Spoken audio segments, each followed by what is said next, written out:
pars quand? Je pars en Haïti dans une semaine. En fait, Tu vois, il n'y a pas d'hasard. la Guadeloupe, c'était juste une escale technique puisqu'il y a des amis qui ont souhaité que je fasse une conférence sur le rôle de la femme dans l'histoire de l'Afrique. Donc, je suis passé en Guadeloupe pour faire 2 conférences et là, je me rends en Haïti. Et je pense que je ferai le tour des universités pour en parler en présentant des preuves irréfutables. Parce que ce que les gens ne savent pas dans la Caraïbe, d'ailleurs, il y a un problème de connexion puisqu'il n'y a pas assez de bateaux pour faire cette connexion.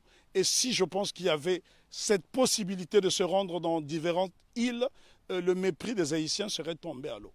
Puisque la Guadeloupe a connu une période de liberté entre 1794 et 1802, mais c'est grâce justement aux Haïtiens. Une année auparavant, les Haïtiens se sont affranchis. Parce que souvent on dit qu'on a libéré les esclaves en Haïti.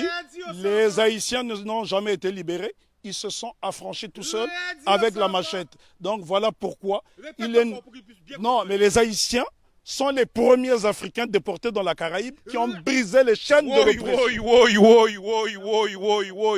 Ce monsieur est un grand professeur. Il est juste de passage en Guadeloupe. Sans le savoir. Mais il n'y a pas Je peux d'hasard. rajouter quelque chose. Vas-y.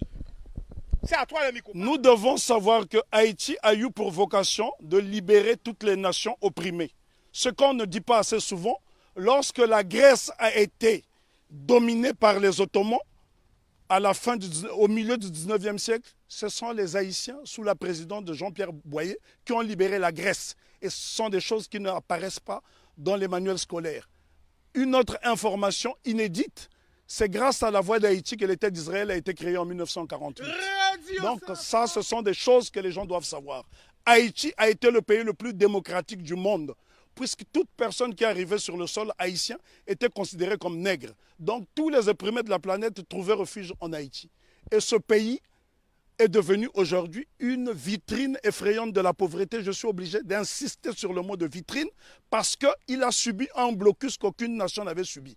Imaginez-vous qu'une petite île comme Haïti a été victime du syndicat des empires coloniaux qui était constitué du Danemark, de la France, de l'Espagne, de l'Angleterre, des États-Unis d'Amérique, de la Hollande, de la Suède, parce que toutes ces nations ne voulaient pas voir une nation indépendance nègre. Et souvent on dit de Haïti que ça a été la première république nègre. Non, Haïti n'a jamais été une première république nègre, ça a été un empire africain reconstitué, puisque l'empereur Jean-Jacques Dessalines va se faire couronner empereur Jacques Ier. Donc c'est la noblesse africaine. Attends, parce que là, je pense qu'ils ont trop d'informations. Je vais finir par me mettre en transe. Non, mais c'est important parce que nous avons une méconnaissance de notre histoire. Et c'est pour ça que je suis venu jusqu'à Bastère. Bon, les gens de Bastère n'aiment pas ça. Mais pourquoi je dis Bastère, c'est loin? Bastère, c'est pas loin. Mais on a du mal des fois, nous, en grande terre, à la Bastère. Et comme j'ai su que tu étais là, j'ai dit non, faut que je me dépasse en personne pour que tu puisses parler. Parce que mon combat, justement, c'est ça. Mon combat à moi, c'est faire un pont entre toute la Caraïbe et Mama Africa. Ben, en tout cas, il y a beaucoup de choses à dire sur Haïti. Haïti est un modèle de fierté et de dignité. Ce sont les Haïtiens qui ont montré à la race noire tout entière ce que c'est que la dignité. Pour la bonne et simple raison, c'est en 93 ans après la révolution de Saint-Domingue, celle-ci va inspirer les Éthiopiens qui vont être conseillés par un digne fils d'Haïti du nom de Benito Sylvain, qui sera élevé au titre de jazz match par l'empereur Ménélique II. Lorsqu'on parle de la bataille d'Adoua, ce qu'on oublie de mentionner, c'est que l'empereur Ménélique II, qui a mis fin à l'impérialisme sur le continent africain, en tout cas c'est lui qui a signé l'acte de décès de l'impérialisme sur le continent africain le 1er mars 1896, 93 ans après la révolution de Saint-Domingue, c'est un Haïtien du nom de Benito Sylvain qui le conseille. Donc ce sont des choses à savoir et à intégrer. Je souffre de voir que les Haïtiens sont la risée du monde dans la Caraïbe, alors qu'ils sont ceux qui nous ont montré la voie de la rédemption. Donc respect, big respect à Haïti. En tout cas, je me sens haïtien. Moi aussi. Alors attention parce que l'émission a tellement lourd. C'est ça, parce que l'émission a tellement lourd qu'elle est obligée de faire pression qui dit comme ça, tellement vérité. Oui, à mon avis, c'est vérité dérangée. Il y a des mauvais esprits qui sont en train de pénétrer la Caraïbe. T'inquiète pas, on va arranger tout ça. Ok, on va arranger tout ça. Salut à Haïti, hein, je suis en Guadeloupe, j'arrive. Voilà, tu vois, je ne sais même pas que tu allais. Voilà, on va arranger tout ça avec la grâce. Ok, eh bien, tout marche bien. Alors, vas-y. Alors, pourquoi justement nous avons, nous, tout près comme ça d'Haïti, on a cette méconnaissance de l'histoire? C'est tout simplement parce qu'on a isolé la Guadeloupe et la Martinique pour ne pas que l'exemple d'Haïti fasse tache d'huile dans la Caraïbe. Voilà la crainte. Parce que Haïti a été une nation prospère. Il faut visiter Haïti pour se rendre compte. Lorsque vous voyez Haïti, Haïti est avant tout le symbole du panafricanisme, puisque le second chef d'État d'Haïti, c'est l'empereur, plutôt le roi Henri Christophe, qui était originaire de Grenade. Donc Haïti a eu pour chef d'État un homme de la Grenade et qui a été l'un des principaux bâtisseurs, qui a créé le Palais de la Monnaie, qui a bâti 15 châteaux, qui a bâti 4 forteresses, notamment la citadelle Henri, qui est le plus grand fort des Amériques. Et ce bâtiment est tellement beau qu'il faut le voir depuis le ciel pour en apprécier, pour apprécier l'ouvrage d'art que c'est. Parce que n'oubliez pas que deux édifices essentiellement ont défié le temps. La citadelle Henri et le palais de Sans Souci, qui avait 365 portes et fenêtres. Ça veut dire que le roi Henri Christophe pouvait se permettre d'ouvrir une porte, une fenêtre par jour pendant toute l'année. Et c'est pour vous dire à quel point, et les architectes étaient tous noirs.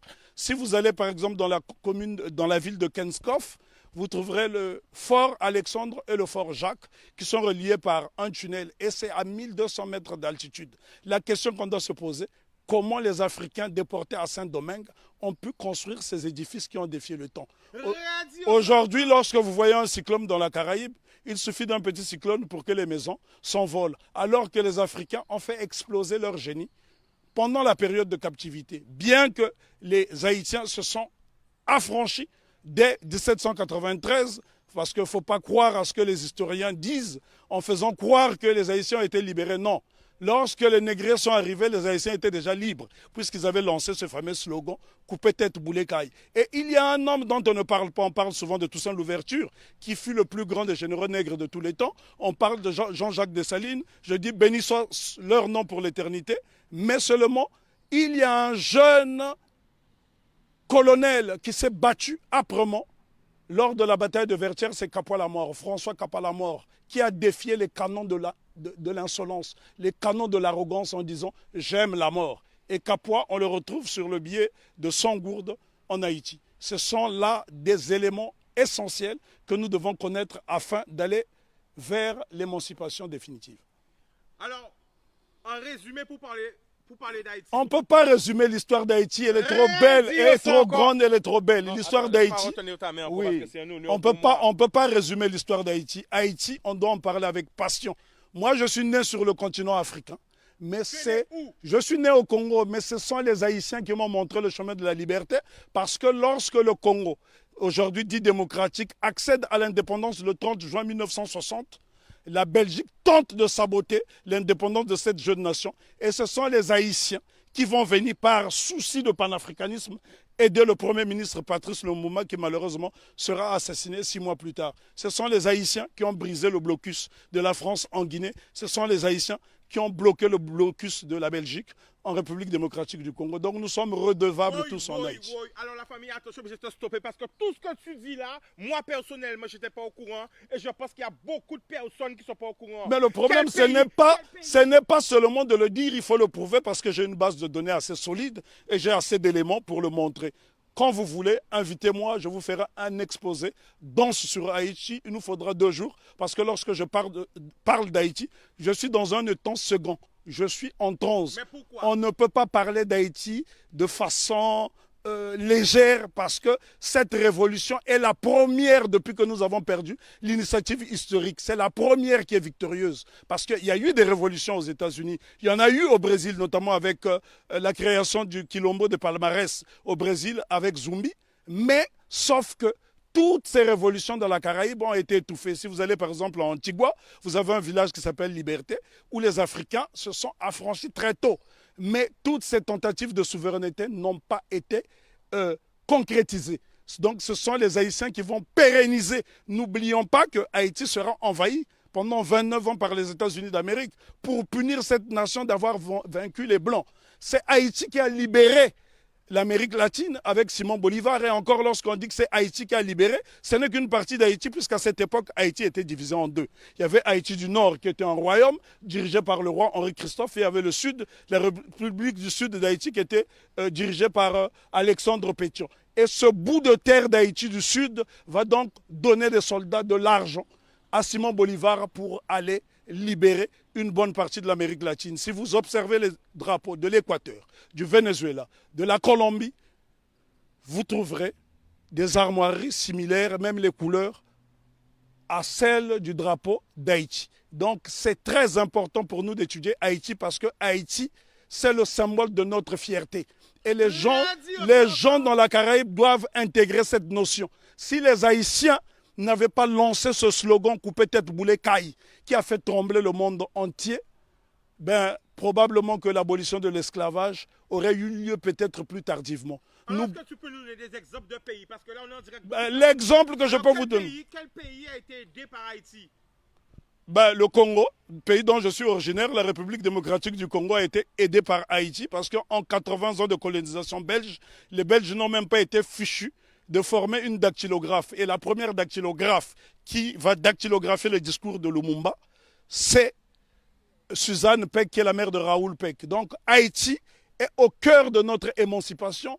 Haïti a aidé l'Éthiopie, Haïti a aidé la Grèce de se libérer. Là, je vous parle de l'Europe. Haïti a aidé la Guinée. Haïti a toujours été au cœur de notre lutte.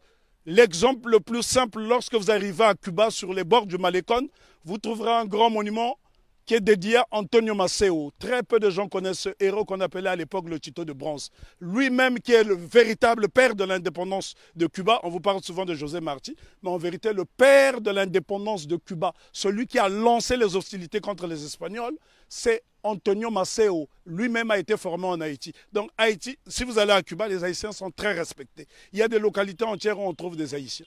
Il n'y a que dans la Caraïbe francophone où on voit ce mépris. La raison est que Haïti a vaincu le maître. Et quand on a vaincu le maître, les serviteurs finissent par avoir la haine de celui qui a vaincu le maître. Parce qu'on ne peut pas comprendre que les Haïtiens et les Guadeloupéens ont le même patrimoine génétique et que ces mêmes frères et sœurs de cette partie de la Caraïbe puissent avoir du mépris pour les Haïtiens.